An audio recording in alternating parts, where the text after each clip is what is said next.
I am divorcing my wife Megan of 4 years because she did not help me financially when I needed it. I work in a very specialized industry, and last year was really tough due to market conditions. Many of my colleagues got laid off, and I was one of them. At that time, I had just refurnished our home and was in debt.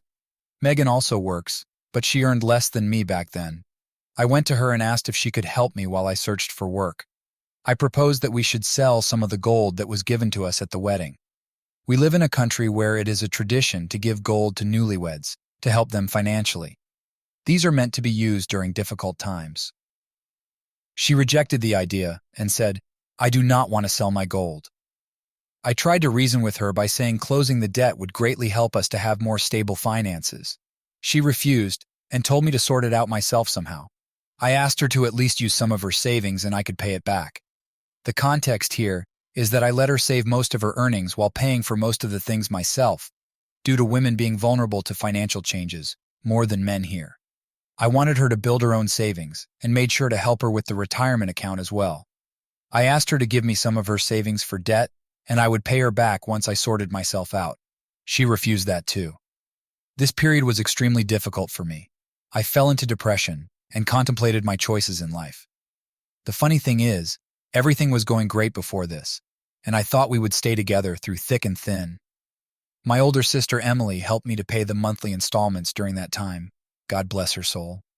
At the beginning of this year, I found a great job in the same industry and am thriving right now.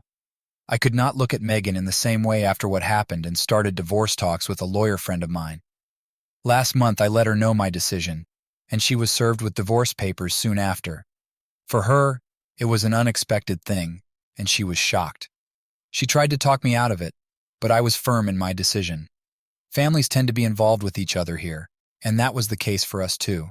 She put families in between as mediators, but I do not want to be married to someone who will not help me during difficult times, especially when I was considering their financial well-being.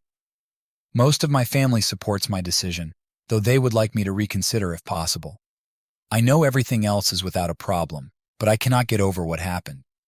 It has been a rough 3 months, but in the end, we managed to come to amicable divorce terms with my soon-to-be ex-wife.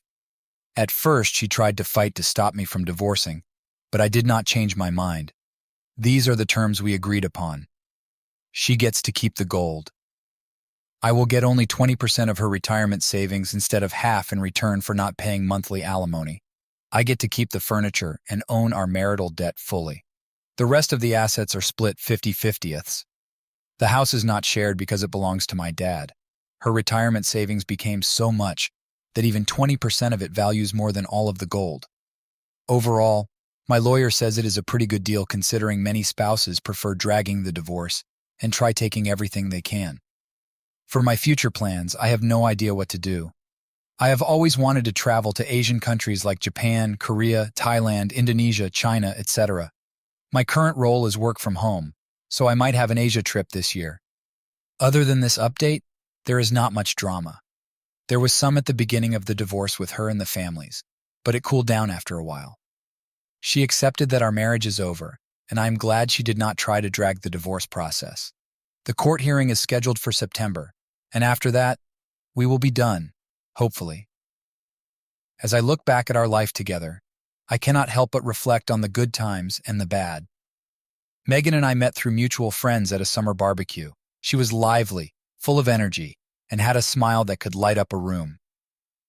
We dated for about 2 years before getting married. Our wedding was a grand affair, with family and friends coming together to celebrate our union. The gold we received from both sides of the family was a significant amount, and I always thought of it as a safety net for our future. In the early years of our marriage, things were mostly good.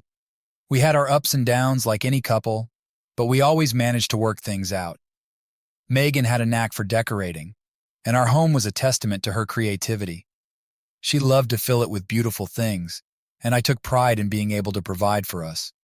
We would spend our weekends exploring the city, trying out new restaurants, and going on little adventures.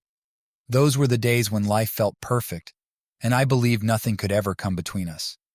However, the financial strain started to take its toll. I remember the day I was laid off like it was yesterday.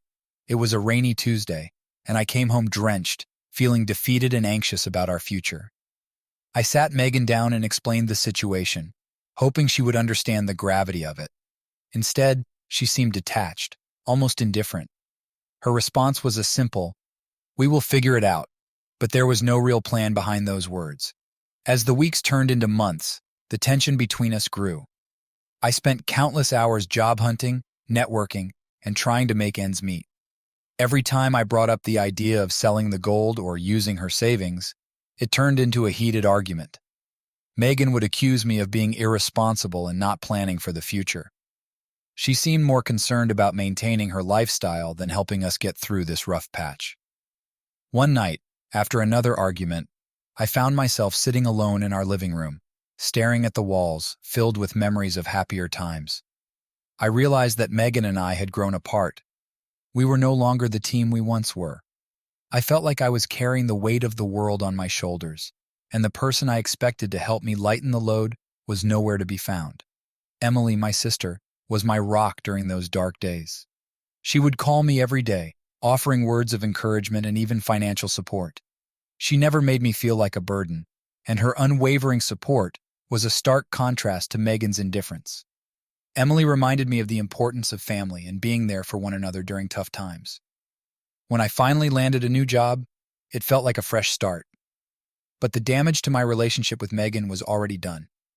I could not shake the feeling of betrayal and abandonment. I knew that I could not continue living with someone who had shown me that I could not rely on her when it mattered most. The day I served Megan with divorce papers was one of the hardest days of my life. She was genuinely shocked, and for a moment I almost doubted my decision. But as she tried to convince me to stay, using our families as mediators, I realized that nothing she said could change what had happened.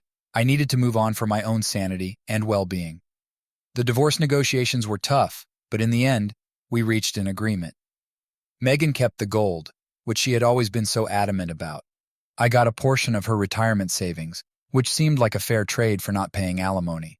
I took on our marital debt and kept the furniture.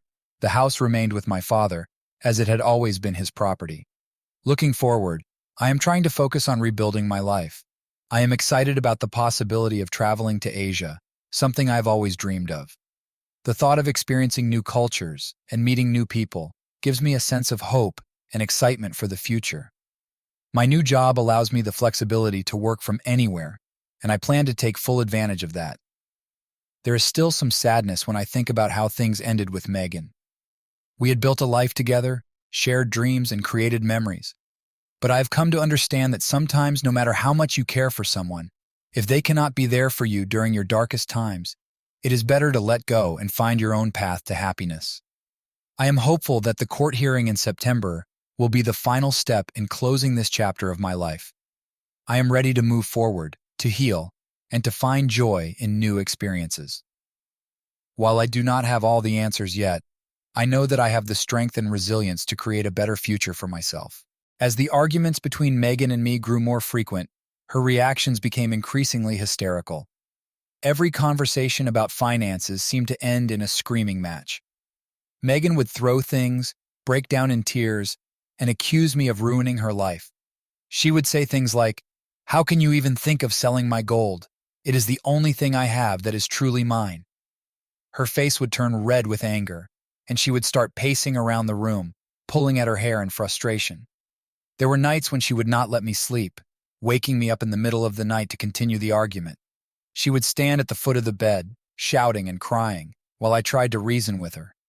But nothing I said seemed to get through to her. She was determined to hold on to her gold and her savings, no matter the cost to our relationship. One particularly bad night, Megan threw a vase across the room, shattering it against the wall. "You never think about me. It is always about what you want," she screamed. I was at my wit's end. I felt like I was living with a stranger, someone who cared more about material things than our marriage. The breaking point came when I finally found a new job. Instead of being happy for me, Megan accused me of abandoning her during the toughest time. "So now that you have a job, you think you can just leave me?" she shouted, her voice trembling with rage.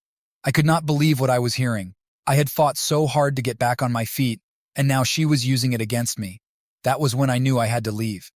Megan's hysteria and lack of support had taken a toll on my mental health.